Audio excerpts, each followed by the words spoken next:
نبی پاک نے غریبی کو عزت دی. حضرت عبد الرحمن ابن عوف کہتے ہیں میرا ایک دن دل کیا تھا کہ یہ دولتیں چلی جائیں میں غریب ہو جاؤں.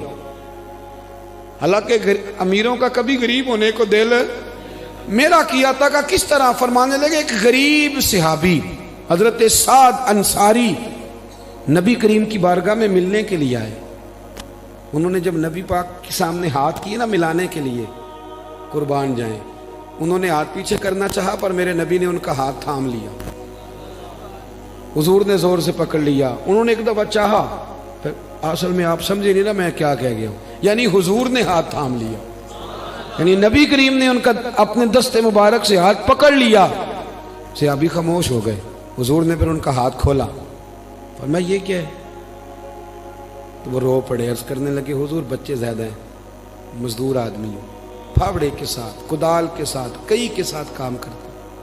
یا رسول اللہ یہ نا چھالے پڑ گئے میرے ہاتھوں پہ.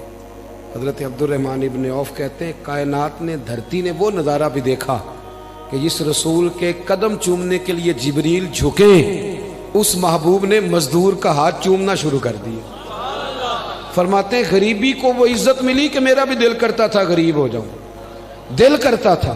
یہ کس نے ذروں کو اٹھایا اور صحرا کر دی، یہ کس نے قطروں کو ملایا اور دریا کر دیا، یہ کس کی حکمت نے یتیموں کو کیا در یتیم اور غلاموں کو دنیا بھر کا مولا کر دیا. ہم نا اصل میں عزت نہیں دے پائے. ہم نے وہ جو سٹیٹس کا فرق رکھا ہوا ہے نا، اس نے تباہی کر دی. نبی کریم کا انقلاب یہ ہے کہ، اور حضور نے نا ایک اور بات بھی ذہن میں رکھی، نبی پاک صلی اللہ علیہ وسلم نے لوگوں کو بتایا ہے کہ گناہ ہوتا ہے. کیمرے لگانے سے گناہ نہیں ختم ہوتے، کیمرے لگانے سے گناہ نہیں ختم ہوتے، چوکیاں بنانے سے نہیں ختم ہوتے. گناہ تب ختم ہوتے ہیں جب احساس پیدا ہو جائے کہ یہ چیز غلط. میرے معاشرے میں گالی کو لوگ گناہ ہی نہیں سمجھتے. بالکل یہ تو کوئی جرم ہی نہیں. حالانکہ حضور صلی اللہ علیہ وسلم نے فرمایا مومن کو گالی دینا اعلانیہ فسق ہے. جو کسی مومن کو گالی دیتا ہے وہ اعلانیہ اللہ کی نافرمانی کرتا ہے. اب یہ کوئی گناہ ہی نہیں. اب 2 3 5 لطیفے جھوٹے سنا جانا یہ گناہ ہی کوئی نہیں. اور نبی پاک نے فرمایا مومن بزدل ہو سکتا ہے، کنجوس ہو سکتا ہے، پر میرا مومن جھوٹ نہیں بولتا. آپ سمجھے بات. ہمارے ہاں یہ معیار بن گیا کہ ہم نے گناہ کو گناہ نہیں سمجھا. نبی کریم نے نا انقلاب یہ برپا کیا کہ دلوں کے اندر سے نا میل کچیل نکال کے احساس پیدا کر دیا کہ گناہ ہوتا ہے. احساس، جب آپ کو احساس پیدا ہو جائے نا کہ مجھ سے، آپ یقین کریں مطلب موٹر سائیکل والے کو پجارو والا جب ٹکر مار دیتا ہے نا تو وہ گر جاتا ہے. تو وہ چونکہ پجاروں میں بیٹھے ہوتا ہے تو وہ الماری کھول کے یا شیشہ نیچے کر کے تو وہ اس کو کہتا ہے کہ اٹھ جا، کیا ہو گیا؟ مطلب تو دھیان سے نہیں چل رہا. موٹر سائیکل والوں نے تو خرید لی ہے یہ روڈ، کیونکہ وہ پجاروں پہ ہے. لہذا وہ غلطی بھی کرے تو پھر بھی وہ تسلیم کرنے کو تیار ہے. ایسے نہ ہو تو عقل بھی تو نہیں نہ ہوتی. جدے گھر دانے ہو دے کملے بھی سیانے. نبی کریم صلی اللہ تعالی علیہ وسلم نے انقلاب برپا کیا کہ احساس پیدا کیا، غلطی کا احساس. بخاری میں حدیث ہے، حضرت ابو ہریرہ رضی اللہ تعالیٰ عنہ، حضرت انس بن مالک رضی اللہ تعالیٰ عنہ حدیث کے راوی ہیں. کہتے ہیں غامدیہ قبیلے کی ایک بی بی آئی حضور کی بارگاہ میں. یہ لوگ گناہ کرتے تھے، بدکاری کرتے تھے، بلکہ معاذ اللہ عرب میں یہ رواج تھا کہ اگر کسی کے ہاں بیٹا پیدا نہیں ہوتا تھا تو معاذ اللہ ثم معاذ اللہ وہ کسی اور مرد کے ہاں بھیج دیتے تھے. وہ تو اس کو عیب ہی نہیں جانتے تھے. آج بھی آپ یورپ میں کوئی اس کو عیب سمجھا جاتا ہے. ہمارے حکمران ہمیں مثالیں دیتے ہیں، ہم جی اس طرح کا بنا دیں گے. میں نے کہا رہنے دو، ہم نے اس طرح کا بن کے کیا کرنا ہے. اللہ کا فضل ہے میرے ملک میں آج بھی بہت ساری شرم و حیا ہے، بہت سارا کرم ہے اللہ کا. وہاں تو حد بندہ ہی کوئی نہیں. کس طرف آپ جا رہے ہیں؟ قبیلہ غامدیہ کی عورت آئی تو حضرت ابو ہریرہ کہتے ہیں وہ رو پڑی، اور اس طرح روئی کہ جیسے بڑی تکلیف میں. حضور نے فرمایا کیا ہوا؟ یا رسول اللہ بھول گئی تھی، غلطی کر بیٹھی، مجھ سے زنا ہو گیا. حضور صلی اللہ، اب دیکھیں ذرا، یہاں مجرم کو مار مار کے منواتے وہ مانتا نہیں کیونکہ وہ پاک ہو کے دنیا سے جانا نہیں نہ چاہتا.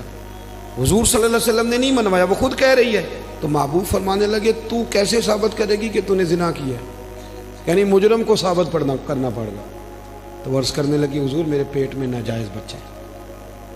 حضور نے فرمایا واپس جا کہ بچہ پیدا ہو جائے تو پھر آنا، گویا غلطی تیری ہے، تیرے بچے کی تو نہیں ہے۔ 8-9 ماہ کے بعد دوبارہ آئی تو پھول سا بیٹا گود میں، حالانکہ کہنے لگی کوئی 2 سپاہی نہیں حضور نے بھیجے کہ دھیان رکھنا بھاگ نہ جائے۔ حضور کی نورانیت کا کمال یہ ہے کہ احساس پیدا کر دیا کہ گناہ گناہ ہوتا ہے، غلطی غلطی ہوتی، احساس پیدا کیا۔ وہ آئی، یا رسول اللہ یہ بچہ ہے، نبی پاک صلی اللہ علیہ وسلم نے فرمایا اس کو لے جاؤ واپس اور دودھ پلاؤ، جب روٹی کھانے کے قابل ہو جائے پھر آنا۔ وہ گئی، 2 سال کے بعد آئی تو بچے کے ہاتھ میں روٹی کا ٹکڑا تھا اور رو پڑی۔ صاحب کنز الاموال نے لکھا رو پڑی اور عرض کرنے لگی یا رسول اللہ مجھے پاک کر دیں، حضور مجھے ساری رات نیند نہیں آتی، میں رو کے وقت گزارتی ہوں کہ اس حال میں مر گئی تو میں اللہ کی بارگاہ میں کیا منہ لے کے جاؤں، حضور مہربانی فرمائیں۔ یار یہاں لوگوں کو شعور ہی نہیں ہے، بڑے بڑے جرم لوگ اپنی چادر کے نیچے چھپائے پھرتے ہیں، پر احساس نہیں کہ ہم کسی طریقے سے اللہ رسول سے معافی لے لیں۔ یہ وہ انقلاب ہے جو میلاد والے رسول نے برپا کر دیا۔ اللہ اکبر۔ حضور نے ایک بچہ لے کے ایک صحابی کو دیا، فرمایا اس کی پرورش کرنا، اور پھر حضور نے لوگوں سے کہا کہ اسے پتھر مارو اور مار مار کے سنسار کر دو۔ حضرت انس بن مالک کہتے ہیں اسے پتھر لگ رہے تھے اور نبی پاک بے چینی کے ساتھ اندر ٹہل رہے تھے۔ جب اس کا انتقال ہو گیا تو نبی کریم علیہ السلام کو آ کے بتایا گیا حضور انتقال کر گئی۔ آپ فرماتے ہیں کہ کمال اس کے آگے ہوئی جب نبی کریم نے فرمایا جاؤ اسے غسل دو، کفن پہناؤ، جنازہ تیار ہو جائے تو مجھے خبر کرنا۔ کہتے ہیں جنازہ تیار ہوا تو محبوب فرمانے لگے صفے بناؤ بھائی میں خود جنازہ پڑھاؤں گا۔ بعد مرن دے مکھڑا میرا ہو جاوے جے تازہ، پھر سمجھ لینا محبوب میرے نے آن پڑھے ہے جنازہ۔ فرمایا صفے بناؤ میں جنازہ پڑھاتا۔ حضور نے جنازہ پڑھایا تو حضرت انس بن مالک رضی اللہ تعالیٰ عنہ فرماتے ہیں جتنی دیر میں اونٹ ذبح کر کے کھال اتار کے گوشت بنا کے تقسیم کیا جاتا ہے اتنی دیر نبی پاک اس کے لیے دعائیں مانگتے رہے۔ ایک صحابی کی زبان سے نکلا یا رسول اللہ اس کے لیے جس نے ناجائز بچہ جنا ہے، حضور فرمانے لگے خاموش ہو جا، تو نے اس کا گناہ دیکھا ہے، اس کی توبہ نہیں دیکھی، اس کا احساس نہیں دیکھا، اس کے آنسو نہیں دیکھے؟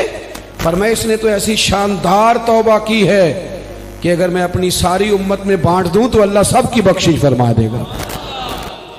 جب تک کریم صلی اللہ علیہ وسلم نے نا غریبی کو عزت دے دی، وقار دیا۔